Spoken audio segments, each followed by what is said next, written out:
Hola con todos, en esta clase vamos a hablar sobre las malas conductas científicas. Mi nombre es Álvaro Taipe Rondán, estos son mis potenciales conflictos de interés.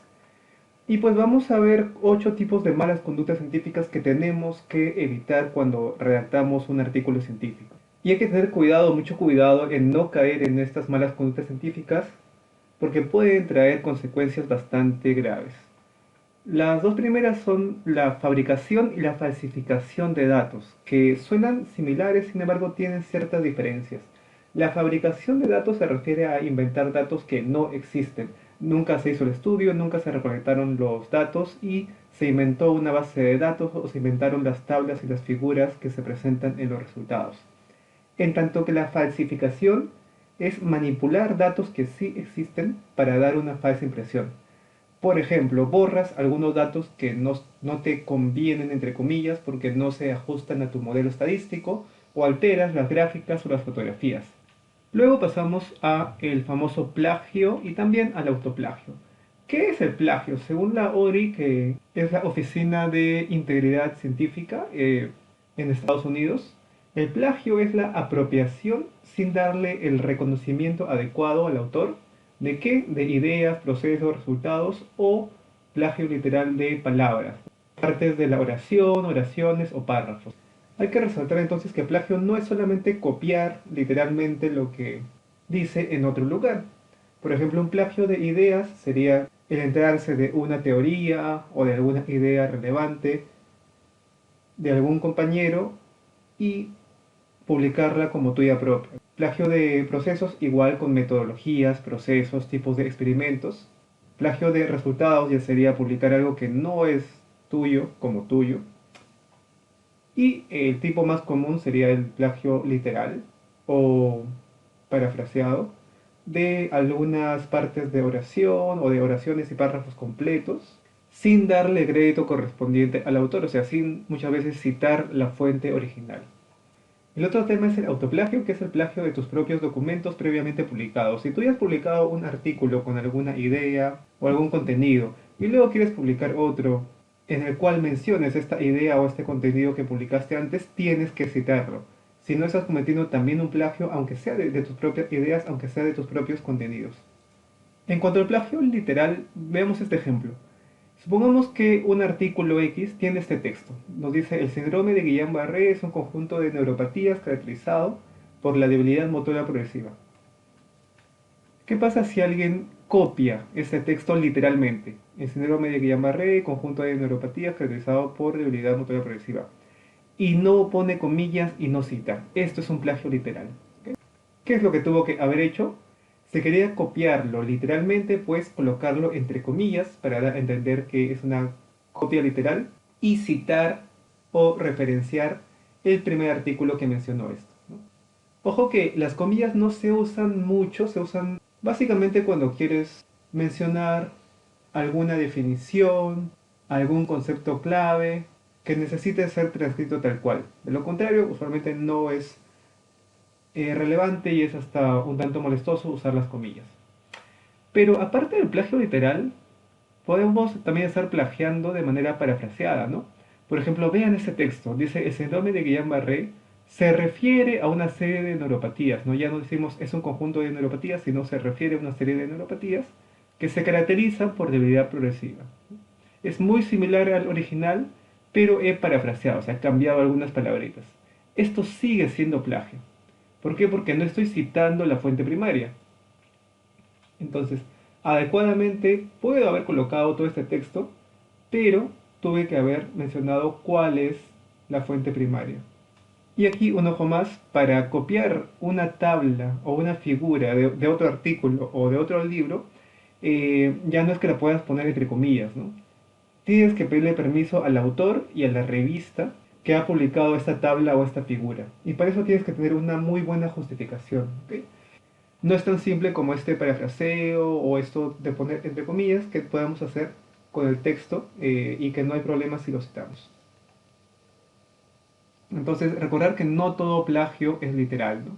Los plagios parafraseando o los plagios traduciendo de un idioma para otro, pero colocando esencialmente lo mismo, siguen siendo plagios. Si tú planteas tus ideas y luego las redactas con tus propias palabras, no hay riesgo de cometer plagio, no vas a caer en plagio. Sin embargo, si tú quieres revisar si alguno de tus coautores ha incurrido en plagio cuando te ha mandado su parte del texto o algo de ello, hay algunos métodos que puedes usar. El más simple es en Microsoft Word, seleccionas el texto, haces clic derecho y le das a búsqueda y te va a buscar textos similares. Luego hay algunos programas gratuitos, uno de los más completos es QEtext, ahora vamos a ver de qué se trata, y hay algunos programas de pago como el Turnitin, ¿no? Si tu universidad, si tu institución tiene algún programa de pago como Turnitin, pues son mucho más potentes y puedes usarlos siempre para revisar los textos que vayas a publicar. En Word, como les mencionaba, pueden seleccionar cualquier parte del texto que están escribiendo, hacen clic derecho y le dan a buscar. Aquí tienen este botoncito de buscar y a la derecha les va a salir textos similares, ¿no? Y por ejemplo, si se dan cuenta que hay un texto que es muy similar o idéntico al que tiene en el Word, pues potencialmente alguien lo haya plagiado de este lugar. En QEtext buscan esta página en Google y la abren y les aparece este cuadro, ¿no? Colocan ahí el texto, le dan a check, te van a pedir que te inscribas, que es gratuito, y posteriormente va a salir el mismo texto subrayado, ¿no? Y si le pasan el mouse por las partes que están subrayadas, pues te va diciendo de qué lugares posiblemente ha sido plagiado cada una de esas partes. La siguiente mala conducta que vamos a ver es la autoría honoraria o autoría fantasma. ¿Qué es la autoría honoraria? Es colocar como autor a alguien que no cumple con los requisitos para hacerlo. Ya hemos visto en una clase anterior los requisitos para ser autor, los 4 requisitos. Entonces, muchas veces viene algún personaje que por su jerarquía quiere ser autor de un artículo en el cual no ha contribuido de una forma sustancial. Si es que permitimos que esta persona entre y figure como uno de nuestros autores, pues estamos incurriendo en una mala conducta científica. Asimismo, algunos investigadores lamentablemente tienen esta costumbre de poner a alguien senior, a alguien de mucha experiencia, cuyo nombre tiene peso, entre comillas, dentro de los autores, con la idea de que la revista científica, al ver ese nombre, sea más permisivo con el artículo porque crea que sí tiene una buena calidad. Entonces, es otro tipo de autoría honoraria. ¿Qué es autoría fantasma? Es no colocar como autor a alguien que sí cumple con los 4 requisitos para hacerlo, ¿no? Y esto se ve a veces en grupos que trabajan con estudiantes, que no colocan a los estudiantes como autores a pesar de que cumplen con los requisitos, ¿no? Eso también es una mala conducta científica. Vamos a pasar a estas 3 que son publicación redundante, inflada y fragmentada. ¿Qué es una publicación redundante, también llamada publicación duplicada? Es publicar lo mismo en diferentes revistas o medios. Por ejemplo, supongamos que este cuadradito son los resultados de un artículo original.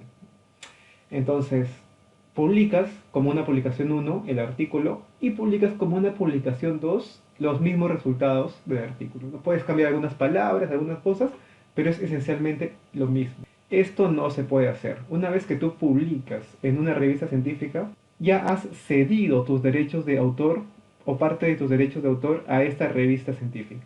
¿Ok? Es por ello mismo que tú no puedes enviar un artículo a 2 revistas científicas a la vez, justo para evitar esto.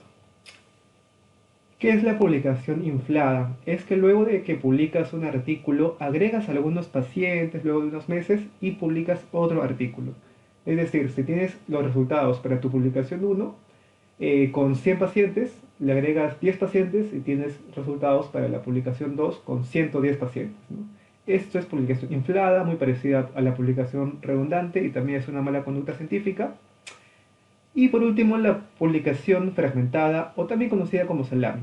Es publicar 2 o más artículos de la misma base de datos cuando pudo haberse publicado solamente uno, ¿no? Entonces, los resultados pudieron haberse publicado como un solo artículo porque tienen mucho que ver entre ellos o se complementan mucho entre ellos o responden a la misma pregunta de investigación.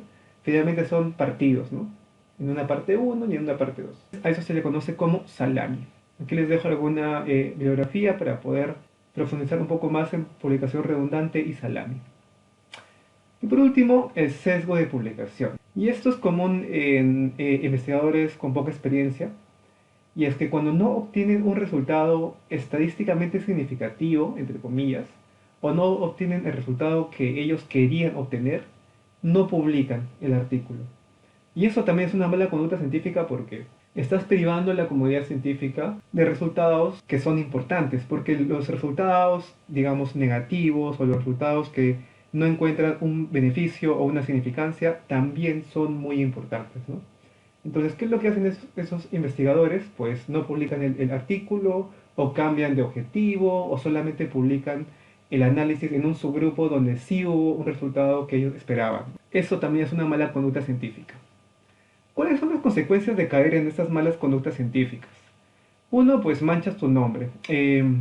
Obviamente estamos en el caso en el cual se descubre que has caído en estas malas conductas científicas y cada vez es más fácil que lo descubran. Entonces manchas tu nombre, hay problemas laborales porque las revistas están obligadas de informar a tu centro laboral cuando esto suceda. E incluso ha habido despidos, obviamente tu artículo es retractado y esto se queda en la web por siempre. Incluso puede haber denuncias dependiendo de qué tan grave haya sido tu falta, ¿no? Entonces hay que tener cuidado porque esto pasa a veces, ¿no? Alguno de tus coautores te dice, los editores de la revista nos respondieron rápido. Qué bueno, ¿y qué dijeron? Que encontraron plagio y sospecha de falsificación, publicación inflada y autoría honoraria. Entonces ya saben, cuidado, mucho cuidado y gracias.